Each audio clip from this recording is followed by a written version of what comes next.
Hi guys, it's Yel Mariano and welcome back to my vlog. So for today's video guys, loan applications na naman yung i-review natin dahil yun naman talaga guys yung main purpose ng ating channel. Ang mag-review ng mga loan applications kung recommended ba or not recommended na utangan. So ano nga ba guys no, yung mga not recommended na utangan? Yun yung mga loan applications guys na mga pa 7 days lang yung kanyang repayment term, or yung mga sobrang lalaki ng kaltas, at yung mga loan apps guys na kapag once na niloan mo yung amount na hiramin mo sa kanila, halos kalahati na lang yung ma-receive mong amount. Tapos may patong pa silang interest. Yun yung mga not recommended talaga guys na mga loan apps. Pero sa video natin ngayon guys no, isang recommended na loan apps yung pag-uusapan natin. Ito nga ang G-Loan ni GCash at kung paano ko na-unlock yung G-Loan ko kay GCash. So bibigyan ko lang kayo guys ng tips paano nga ba ma-unlock yung G-Loan ni GCash kahit na mababa lang yung G-score natin. So kung interesado ka about sa topic natin ngayon, please keep on watching. Okay, let's go.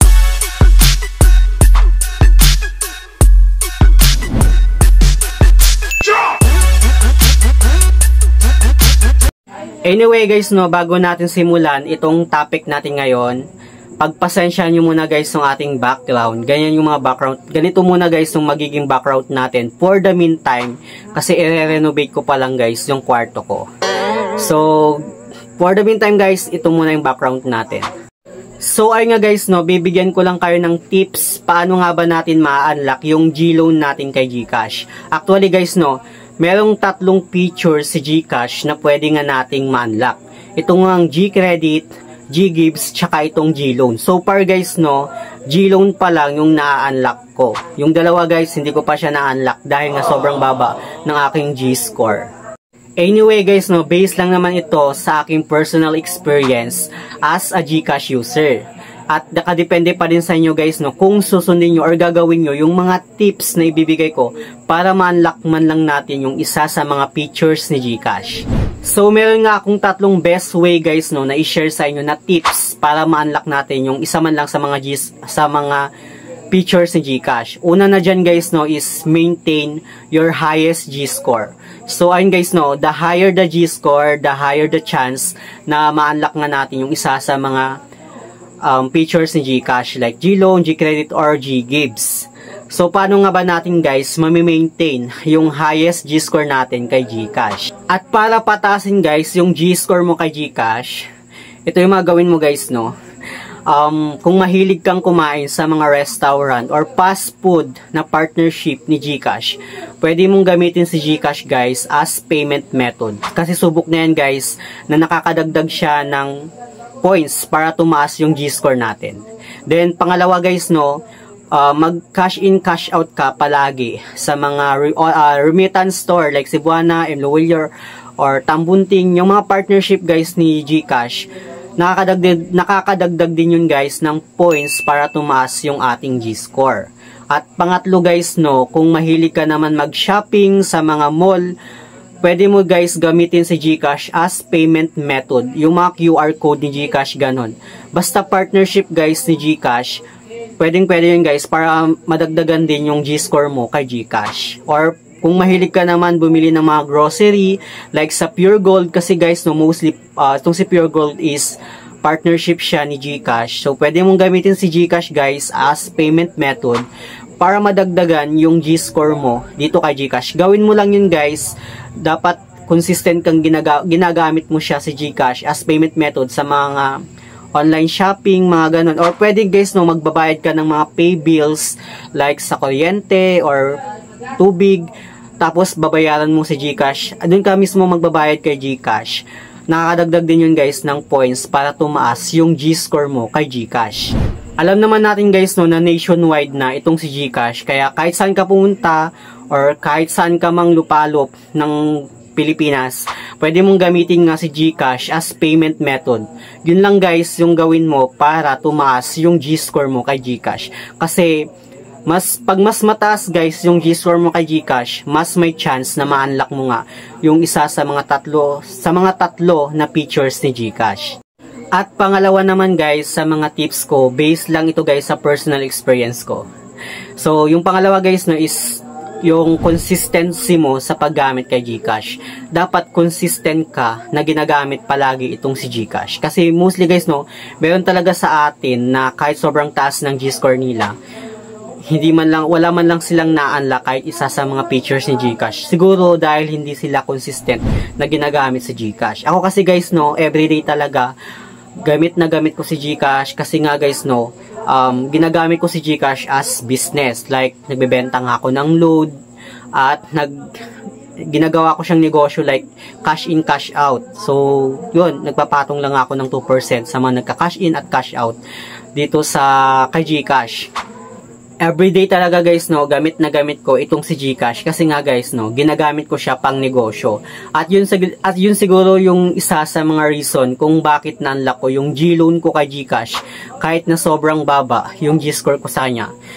Actually guys no, na-unlock ko yung G-loan ko kay GCash na yung G-score ko lang sa kanya is 390. So yun lang guys yung G-score ko talaga, pero malit lang naman yung in-offer sa akin ni GCash. Nung nag-text nga si GCash na na-unlock ko na yung G-loan ko sa kanya, which is 1,000 lang yung first offer sa akin ni GCash. At pangalawang reloan ko na last month, 1,000 pa rin yung offer sa akin kasi nga hindi tumataas yung G-score ko sa kanya. Mahirap din kasi guys no, i-maintain yung sobrang taas na G-score kasi dito sa amin guys, walang fast food, walang restaurant, walang mall, at wala ding mga grocery store na partnership ni GCash. Mostly ang ginagawa ko lang guys no is nagka-cash in ako sa mga remittance store para madagdagan lang yung G-score ko sa kanya. Pero hindi pa din yun guys sapat kasi yun lang naman guys no, parang pangdagdag points lang naman siya. Mas okay guys kung gamit mo talaga si GCash sa mga mall, sa mga fast food, mga ganyan, para mas ma-maintain mo guys yung sobrang taas na G-score kay GCash. Pero okay na din yun guys no, at least kahit mababa yung G-score ko sa kanya, na-unlock ko pa din yung isa sa mga features ni GCash, ito nga si G-loan.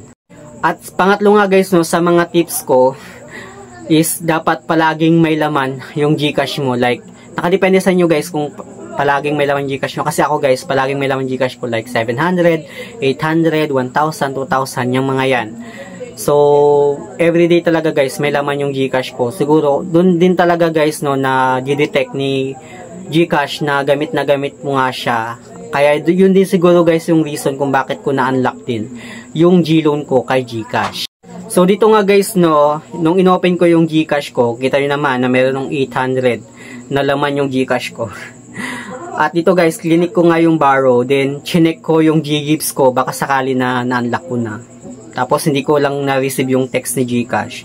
Pero ang nakalagay dito guys no, thanks for checking out G-gifts. Your account is not yet qualified to avail the current G-gifts offers.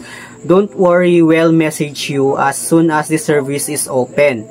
Keep using GCash to unlock. So ayun guys, na sinabi dito ni GCash na dapat keep mo lang na gamitin talaga si GCash. At yun, patasin mo na din yung G-score mo para mas may chance na ma-unlock mo din itong G-gifts ni GCash. So for now guys, hindi pa ako qualified dito sa G-gifts ni GCash.